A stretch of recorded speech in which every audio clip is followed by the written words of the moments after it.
My name is Bernard Sweeney, and I am an Irish traveller, and that crackling noise in the background, that's my fire. So maybe it'll be relaxing for some people, and maybe if you take too much heed of it, it might crackle you up. Laugh at my own jokes. Anyhow, that's what isolation does to you. Who am I joking? This is more of a kind of an empty podcast. There is no reason for it. I think there's just a lot of stuff in my head. So I thought maybe I'd record it and see what it comes out like. If it's half civilized, I might put it out there. Who knows? Fearful times, worrying. People belonging to you, family, community. So there's so much worrying you can do. You don't want to worry yourself to death. There was a traveller one time ago, and he had this saying, if you talk long enough to a fool, you will become a fool. I always thought that was a good one.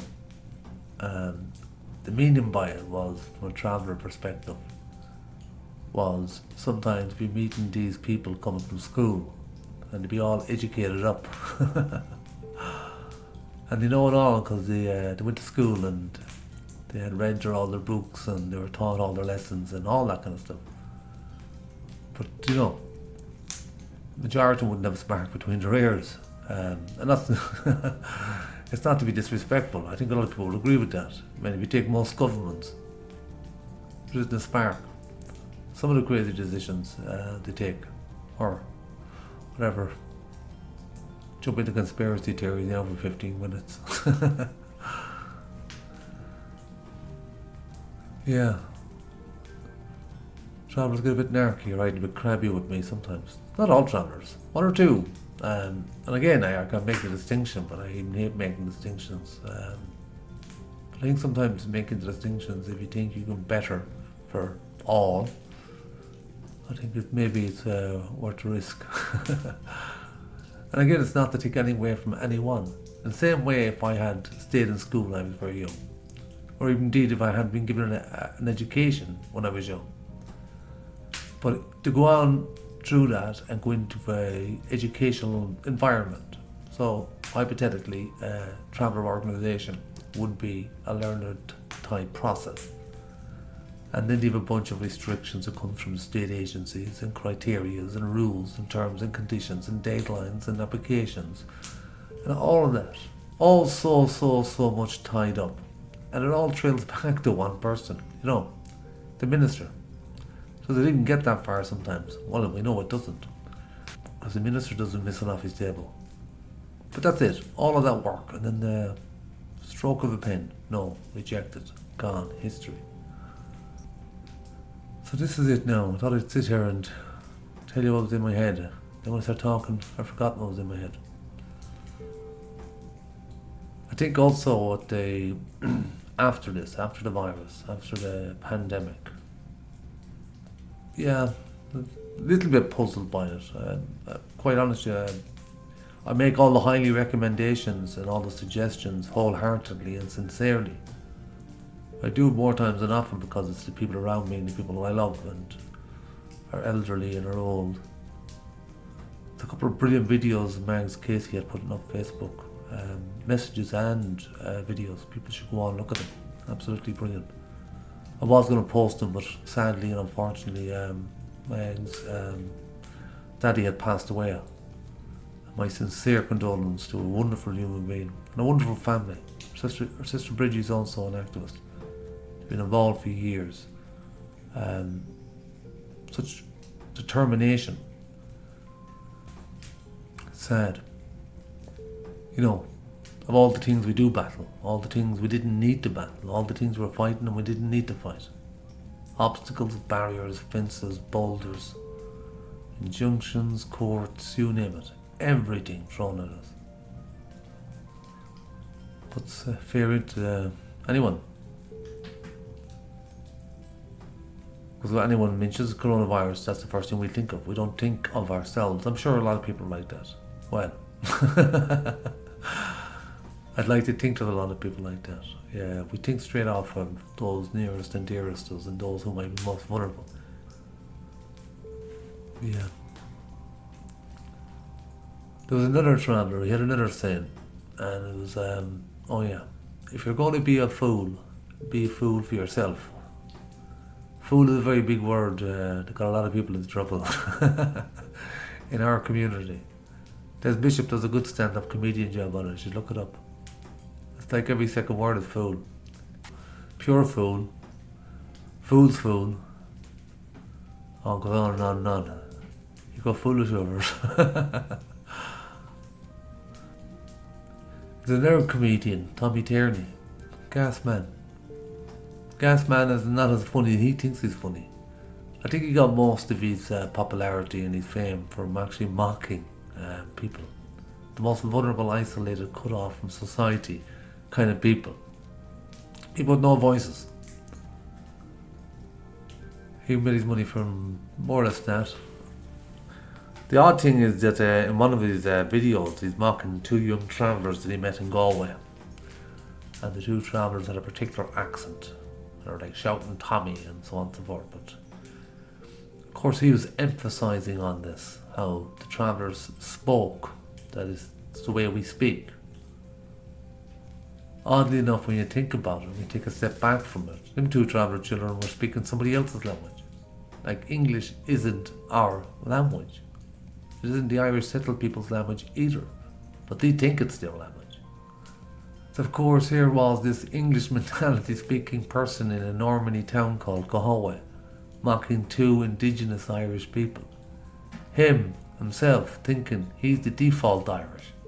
That he's the normal, civilised Irish.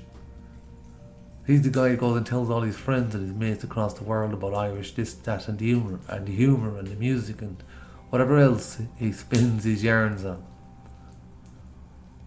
Possibility he's not even Irish himself. Like it was in Normandy town after all. And his attitude, like seriously. You're talking about Kevin Myers' attitude. Brendan O'Connor attitude. Deep, poisonous, venomous. And what it is and what it must be and what can only be is that they are hating themselves deep down. They know somehow or another that they don't actually hate Irish travellers, but we remind them of a past and a history that still exists but they want to see gone. The fact that they're looking at their ancestors before them and mocking them in the same way the English would have. But remember this, 500-600 years ago, before things got a bit out of hand. When the English came here, they came with their ideas and their plans and their new world order, civilization and society and all this kind of gibberish. In actual fact, the clanspeople, when they met them, that was their word. Like they had a word for it, but it meant gibberish. The English language was gibberish. And then when they went looking at their plans, and some of the plans were, take all the land of the chieftains, chop it up into little fields, put stone walls up, and then rent it back to the people living on their own land.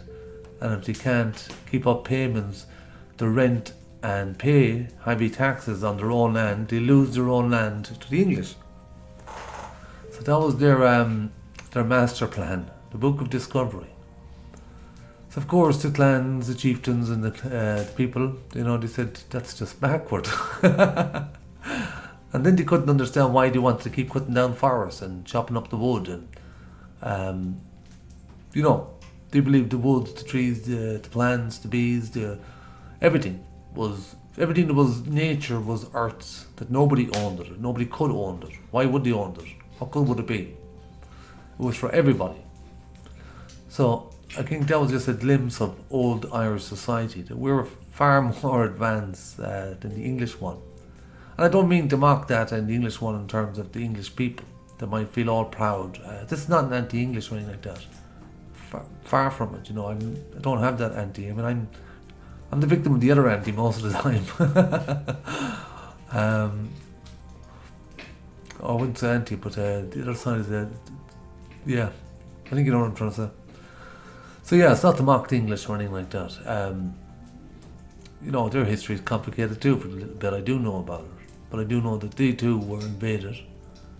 Vikings, the Danish, Normans, the French, the Romans, Saxons, various groups. And the people that were in England before it was called England were called Britons.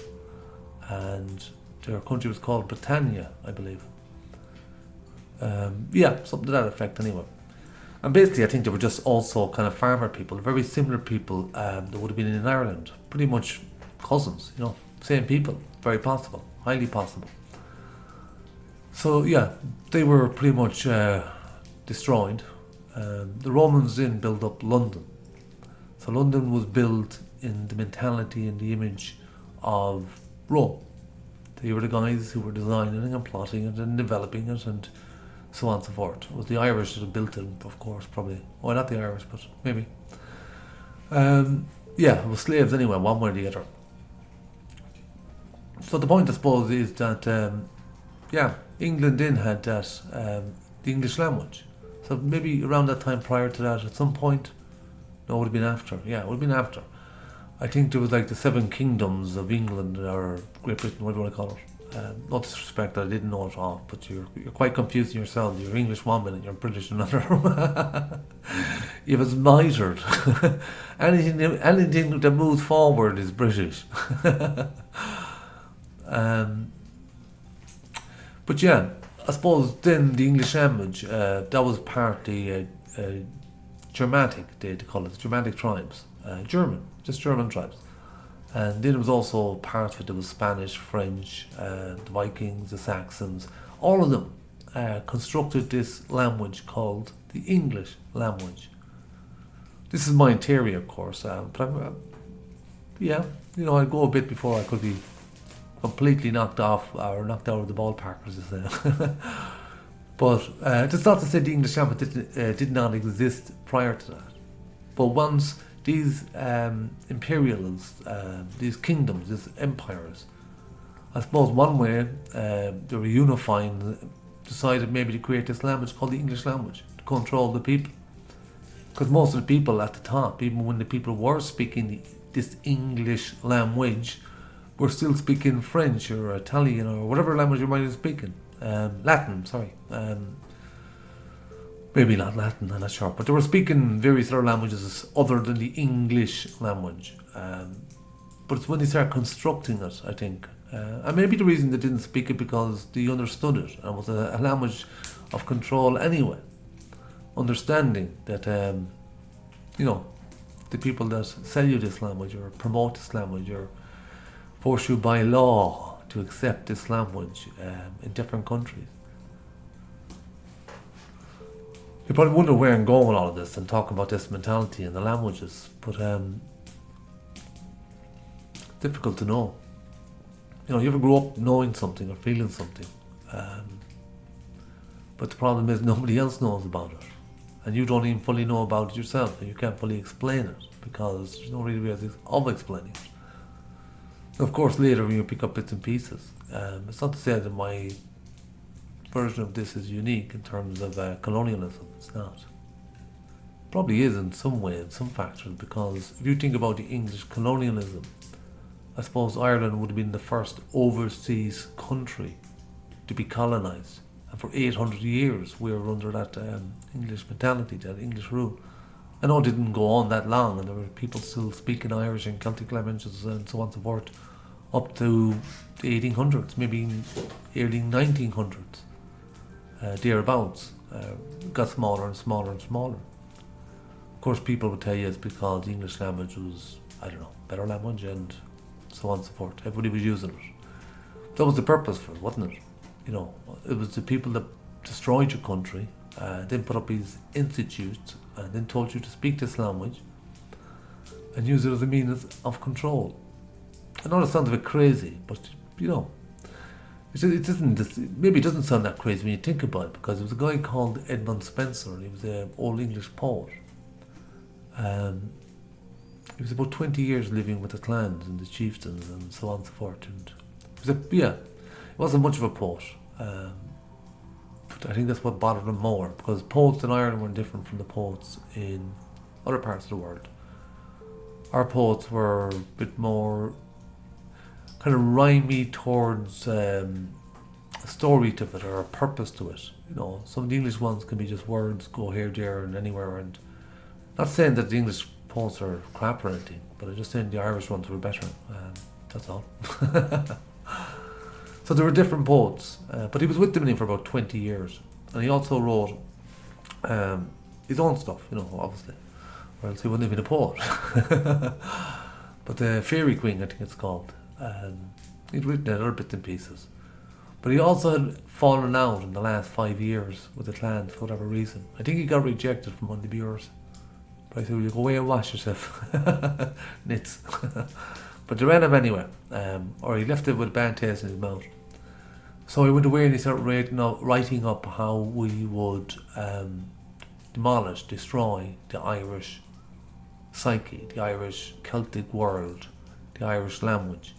This was part and part of ongoing invasions anyway. This really added later to the Elizabethan conquest, because pretty much everything Spencer was writing and ranting about, what he could see done to the Irish, like beat the Irish out of them, whip them from their native tongue, make them Englishly, make them think in English, and when they think in English, they'll feel in English, and all that kind of stuff. Same way you upload one program onto another computer or onto another. Or you can delete and complete a new, different program, install it, put all the programs with it, download this, download that, and make them functional. It's a bit like that in some ways with the English language. Because, if you think about it, there are specialised kind of people in society. If you ever see them, the doctors, scientists, even people in NGOs, organisations, various different types, solicitors. And they have this kind of language, and they call it jargon. But jargon means just, I think, long words and kind of words you wouldn't use in everyday life. Like the scientist would come out with some, or the doctor, or both, might come out with a mouthful of words that would leave you crosswords. Only to tell you that you're perfectly fine. But he feels he has to tell you in all of these words that he's accustomed to train, to teach, to learn, to understand, which is perfectly fine in his part. So that's why we always get worried when we go to the doctors. Are they telling us the worst, or what are they trying to tell us? Eventually you get to the point where it says, no, you can go home anytime now. Something to that effect anyway. Same with solicitors. They're talking about the legal jargon of cases or acts or laws or whatever it might be. That'll go right across the board from various different people. Community development workers also have it about, the same kind of pattern of language. It's scripted, it's written, so it gets very, very used to it. But it seems to leave a bit of an imprint on the brain because they find it very difficult to switch off from that. I mean, they are that now, all intentional purposes. And we know some people get obsessed with their job, what they learned, what they're doing, whatever it might be. They're programmed now completely in a different way. They're obsessed. And this happens, it's expected to happen. Again, the reason I suppose I'm saying this is about how the English language was taught. I started off with Trinity College in Ireland there. I think it was in the 1594, maybe 95, in around that time anyway. It was in the late 1500s, and that was designed pretty much to, of course, educate people, to be smarter than the people that they were educating. Because it was open education, everybody would be able to go there. In the same way we have public schools and then we've got private schools. The private schools are all intentional purposes of creating elitism and ruling class people. It's just typical. Same way how you see how political parties, families carry over. Because their family grows up in and around politics and becomes the norm to them. They learn all the language. In the same way you might get a Jehovah's Witness or someone going from door to door. And they've given you about 15 verses of some religious scripts written somewhere within seconds. They just know it. Same with a salesperson. I mean, they get refused that many times. They learn from it. They learn from their experiences. I suppose again they're accustomed to that kind of mentality, and that's what it kind of leaves an imprint with them. So yeah, back to suppose Trinity College for a moment. It was designed, I suppose, for the ruling class type people. At that time, it would have been the middle class Protestants primarily. Of course, then that allowed, and probably during dinner or a short time after, it allowed for middle class Irish Catholics. It wasn't because the college became you're welcome, one and all. It was a case more of those who were in the college knew what they wanted. They understood what they were being taught and what would be expected from them. So if they were learning the English legal system, even if you're an Irish person, it doesn't matter. You're now programmed to understand the English legal system and almost disregard any other legal system that might have existed, and so on and so forth. Same way of politics. They teach you the English political system, the English way of politics, the English way of doing things. The same way when they're learning about the economy, they were teaching them how to maintain the market, how to work the market, how to save the market, how let everybody else go to hell, but save the fucking market. So all of these are programs within modern mentality. And they've been taught for a very long time. Again, this is not tinfoil brainwashing shit. I just don't have the time for that kind of conspiracies. But I think there's something in all of this. In the same way when I see African Americans, when I see what has happened with the native indigenous people of America, Australia, New Zealand, Canada, and I am no expert at any of them. I'm not claiming to be, but I just get a good sense. I know, what is true to be true. I follow many of their most respected leaders. Mark Charles, Maria Yellowhorse Braveheart, and various other activists, and professors, people like Noam Chomsky and other. Anyway, I'll keep going on and tell you, but you know where I'm going. Anyway, they're reliable people.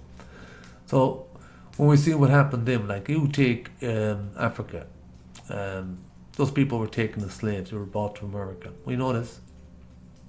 We didn't have the same experience, and I don't want to ever confuse people to think that I'm trying to put myself or our community or our history or our experience on level or above any other experiences that might have happened to other communities around the world.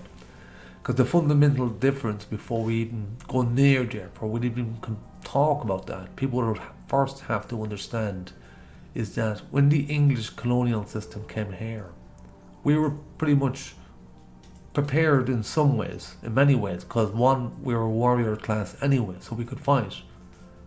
And this notion that England came over and wiped Ireland clean, that never happened. That battle was going on for hundreds of years. It was only the famine, it was only when disease kicked in that really truly broke the Celtic system. But anyway, before we go ever near that again, people get a bit bugged about the Celtic system. They're not quite sure what it is, or the mentality. Maybe I'll go into it sometime.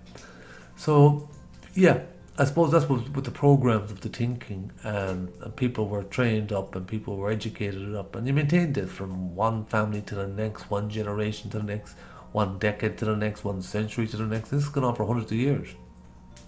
You've been constantly in the same mentality, learning all the different things, all the different perspectives, all the different philosophies. But once it was in this English constructed mentality, how else would I suppose? Maybe the way of trying to explain it was that if you found a way or could find a way to control people with words, you teach them. In the same way, when people are being taught the wrong lessons, you don't expect things to go right because the lessons were wrong to start with. And a lot of people in Ireland feel that they've been denied a lot of their history in school. That the things they learn now in life or later in life are never anything remotely like the things that were being taught in school. So you'd have to ask yourself, what are you doing in a program that teaches you not to see your history? That teaches you to see one way of it or one side of it. And this is where a lot of the Irish settled historians have fallen prey to this. Exception for less than a handful, I'd say. But where many of them had fallen prey to this is the fact they would fall into that mentality. When they would already had gone through the English education systems, where they were teaching them and preaching to them one thing or another. And usually in favoritism of a British mentality, a British outlook. They don't teach you in the Trinity College all the horrible things the English did here. They might in some respects in later in life, but I'm pretty certain at the early stages you were not, and probably only in the more recent times, if such things happen. Of course, Dublin would never see the need to do that, because Dublin and London are quite close in mentality. In actual fact, they are the same mentality. Dublin was a colony for 1,000 years. The people that lived in Dublin were chased off by the Vikings. The Vikings had it about 200 years. So along came the English, and the English took it over and they kept it for 1,000 years, and I wasn't counting, but the mentality wise, absolutely continuous, never changed. So, yeah, but I'm wandering off now myself. I had to dip into Dublin there for a minute. Again, it's not against the Dublin people or Dublin area. All of this is somewhat, it's in my head anyway, it's been there a long time. So I suppose in one way I'm really hoping that all of this comes out in a way that is productive. I know a lot of settled people that when they speak about history and talk about history, they constantly refer to it as being complicated and ambiguous, and it's vague, and there's facts and the writers and all of these different reasons why it could not be understood.